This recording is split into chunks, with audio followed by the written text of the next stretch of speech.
Ang Pasko ay sumapit, tayo ay magsiawit ng magagandang himig, dahil sa ang Diyos ay pag-ibig, nang si Kristo ay isilang, may tatlong haring nagsidalaw.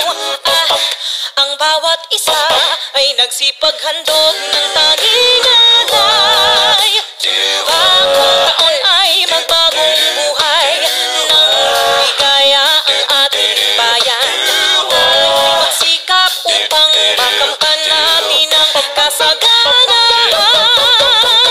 Tayo'y magsiawit habang ang mundo'y tahimik. Ang araw ay sumapit, ng sanggol na dulot ng langit. Tayo ay magmahalan, ating sundin ang gintong aral. At magbuhat ngayon, kahit hindi Pasko, ay magbigayan.